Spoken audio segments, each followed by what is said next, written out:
আজকে আমি চলে এসেছি আজবার শিশু শিক্ষা কেন্দ্রে। এইসব ছোট ছোট শিশুদেরকে নিয়ে এতক্ষণ আমি ব্যায়াম দেখালাম। হ্যাঁ, তো ওরা খুব উৎসাহী এবং প্রত্যন্তর গ্রাম, আমাদের পিছিয়ে পড়া শ্রেণীর ছাত্রছাত্রী, ওদের মধ্যে উৎসাহ উদ্দীপনা খুব সুন্দর, কিন্তু ওরা এই সুযোগ সুবিধাটা না পাওয়ার জন্য সঠিক জায়গায় পৌঁছাতে পারে না। আমার বাম সাইডে দিদিমণি আছেন, উনি যথেষ্ট পরিমাণে হেল্প করে গেছেন এবং এখানে এত সুশৃঙ্খলভাবে শিশুরা আমার মানে যোগব্যায়াম প্রদর্শন করলো, যেটা মানে আমি স্বপ্নেও কল্পনা করতে পারি না। ওরা খুব শান্ত সুন্দরভাবে যোগব্যায়াম করেছে, তার জন্য আমি খুব খুশি।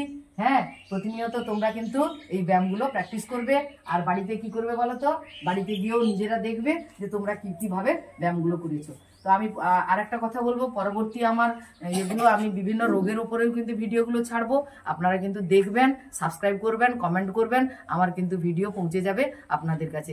আমার চ্যানেলের নাম হচ্ছে যোগা পরিবার 108। নমস্কার, সবাই সুস্থ। পদ্মাসন কেন করব আমরা?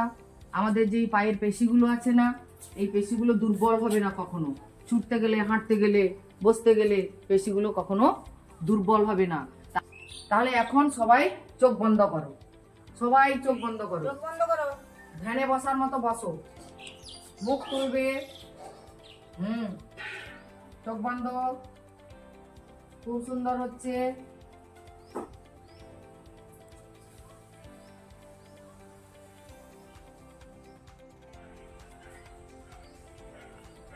হ্যাঁ, বাহ, খুব সুন্দর।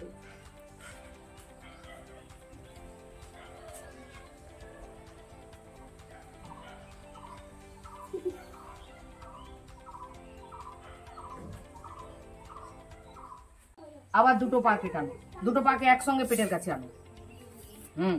এইখানে ধরো, এইখানে ধরো, কনুই থেকে কনুইতে, কনুই থেকে কনুইতে দিয়ে, এই তো সুন্দর হয়েছে। এই দেখো, এই হাতটা কিন্তু এইখানে বসবে, বসাও। দেখো, এটাকে পবন মুক্তা বলে এই আসনটাকে। দেখেছ না কত সমস্যা আছে? দেখো, এটা টানো, বসাও। 1 2 3 4 5 6 7 8 9 10, ছেড়ে দাও। এই আসনটার নাম কি বলো তো? পবন মুক্তা। ঠিক আছে, এটার নাম কি হলো? পবন মুক্তা। সুন্দর হয়েছে। হ্যাঁ, পবন মুক্তা। দেখো, এখানে পবন মুক্ত হয়ে যাবে। যাদের পেটের সমস্যা আছে, এটা কি হলো? যাদের পেটের সমস্যা আছে, ভুঁড়ি বেশি আছে, খাদ্য হজম হয় না, দেখো ওর মধ্য দিয়ে কিন্তু সবকিছু হবে।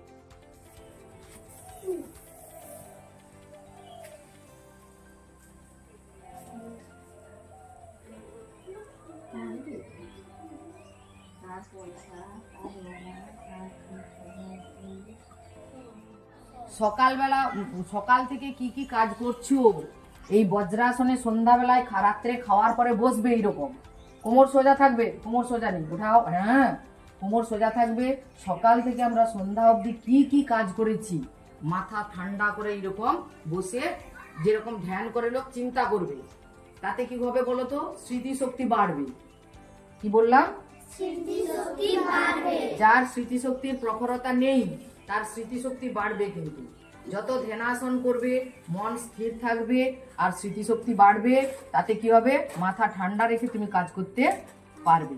আর প্রত্যেকটা আসন করলেই আমাদের কি হবে বলো তো? ব্লাড সার্কুলেশন, মানে রক্ত চলাচল হবে। আমরা গ্রামে বাস করি, আমরা তো এইরকম ভাবে ব্যায়াম প্র্যাকটিসের জায়গা পাই না, তাই না? আমরা প্রত্যন্তর গ্রামে থেকেছি। এই গ্রামে আজকে আমরা নিজেরা যদি ব্যায়াম করে শরীরকে ঠিক রাখতে পারি, আমরা সব দিন কি থাকবো? ভালো থাকবো, তাই না? তাহলে আমাদের প্রতিনিয়ত এই ব্যায়ামগুলো করা দরকার আছে।